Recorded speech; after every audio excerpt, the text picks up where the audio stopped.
Então, e esse livreto, Candeeiro do Tempo, ele é dividido em 3 partes. São 30 anos de poemas, que eu separei da seguinte forma. A primeira parte eu chamei Tempos Áridos, a segunda, Tempo de Germinar, e a terceira, Sementes do Amanhã.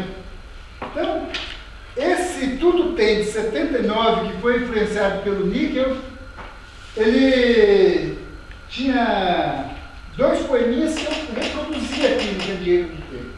O primeiro, que eu acho que foi alguém, acho que foi a Lúcia que escreveu recentemente, que é O Poder Tem os Canhões, Nós Temos o Grito. Ou seja, a gente vivia a ditadura. Aqui em Brasília, eu estudava no setor leste também, eu fui expulso, porque eu propus, em 79, que eu era representante de turma, que apoiássemos a reconstrução da Uni, que ocorreria em 79 em Salvador, em maio de 79. E eu fui expulso do colégio. Só que, felizmente, eu voltei para a minha terra, onde eu fui criado. Eu sou de São Paulo, do interior, também sou da roça. Conheci liquidificador aos 12 anos, que viram aqui mais tarde. Sou do interior de São Paulo, fui criado no interior do Pará. Daí acabei vindo para Brasília em 78, 79, fui expulso, voltei para Belém. Cheguei em Belém, meu irmão era da Comissão Nacional ProUni.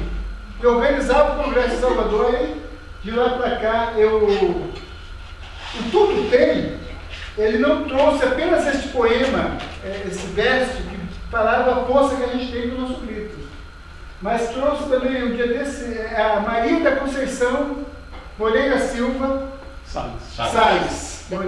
Ela, o lançamento desse livro, o primeiro lançamento, foi lá na Biblioteca Demonstrativa de Brasília, e ela declamou este poeminha aqui. Ela abriu, declamou este poeminha, que eu publiquei em 79, também no Tudo Tem. No dia em que nasci, disseram: este vai ser exemplo de machão. Se enganaram, nasci homem. Então eu tinha 15 anos de idade, né, quando eu escrevi esses 2. Né? Então, e aí, de lá para cá, eu conversava com o João ali contando. Neste período, eu inventei, era ditadura, e eu comecei a militar, eu criei as edições PCB.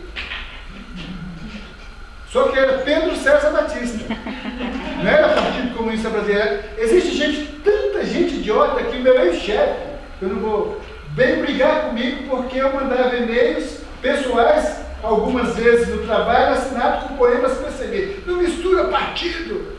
Não, é Pedro César Batista. E essas edições PCB, naquela época, eu comecei a pichar mundo também e assinava PCB. Né? E eram poemas nessa linha. Então aí vieram vários. Foi Tudo Tem, depois Iaí, depois Poesia Matutaí, depois Coração de Boi, Letras Livres, tudo mimeógrafo. O Coração de Boi, por exemplo, ele nasceu lá no Maranhão, em Presidente Dutra, de um churrasco de coração de boi, mas que falava da seca. Tem até um poeminha aqui, nesses que são de 30 anos, que foi publicado lá, que eu... 82, porque falava justamente do processo eleitoral, que não mudou muito, ou seja, ainda hoje é a mesma coisa. Isso aqui foi do Coração de Boi. Passou-se a eleição, o gado vive a seca, o pasto está pisado, e nada bom foi o resultado. Quem ganhou foram os culpados da seca. Virá chuva com luta do povo, unido lado a lado, derrotar os safados. Do sangue do coração nascerá uma bela plantação. Então, e assim, eu também resolvi fazer letras. E entrei no curso de letras na Universidade Federal do Pará. E entrei com o objetivo de descobrir, de aprender, de estudar, né? Eu não terminei o curso, fiz 3 anos. Mas me dediquei às letras. E eu passei a exercer o jornalismo, e até hoje exerço o jornalismo e também escrevo. Né? fiz jornalismo todo fazendo direito ainda, mas o que eu descobri ainda adolescente e que a vida só veio me comprovar? Que quem escreve tem um lado, e esse lado ele não é fruto do acaso, ou é da consciência ou da manipulação que a pessoa vive no dia a dia, né? Então a literatura, em meu entender, ela pode servir a libertar ou a oprimir. Eu vejo tantos autores, eu peguei assim uma frase, eu peguei aqui do Mayakovsky, por exemplo. Eu adoro Mayakovsky, apesar de eu adorá-lo, a forma que ele deu cabo à sua vida foi uma resposta à traição ao socialismo. Eu acho que o grande símbolo da traição que foi Stalin, a luta do povo soviético, ou do povo russo, foi o suicídio de Mayakovsky. E Mayakovsky diz em um verso dele, nós vemos assim, a arte não é o espelho para refletir o mundo, mas o martelo para forjá-lo. Então eu penso que as letras, a poesia, ela pode também cumprir esse papel, né? Então, pode insuflar sonhos, como insufla o uso do celular mais moderno, como insufla o consumo que está aí. Todo mundo fala de mudanças climáticas, mas ninguém fala que é o consumo, que é o sistema que causa as mudanças climáticas. Esse individualismo, e aí vai. Então, o meu poema, ele trabalha nessa linha. Então, o autor, eu como autor, eu decidi um lado. E esse lado, ele reflete um poeminha que eu fiz também em 96. Um poeminha bem simples. Dizem que sou proprietário, agradeçam-me. Diante da realidade, deveria ser incendiário. Sabe? Então, é a escolha que eu fiz.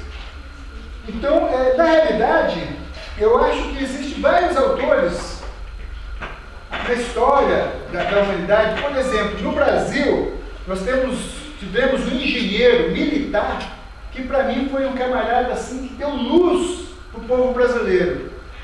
Foi Euclides da Cunha. Os Sertões é uma obra que nos permite, eu diria, junto com Darcy Ribeiro, entender. Se pegar Os Sertões e a obra de Darcy, e a gente analisar, a gente vai entender um pouco o que nós somos. Né? Aquele forte que o Euclides da Cunha falava, que era o sertanejo, que foi massacrado pelo exército, ou essa pluralidade, essa diversidade que o Darcy fala nos seus livros. Então, e aí nós ficamos, por exemplo, eu adoro o Thiago de Mello, o amazonense.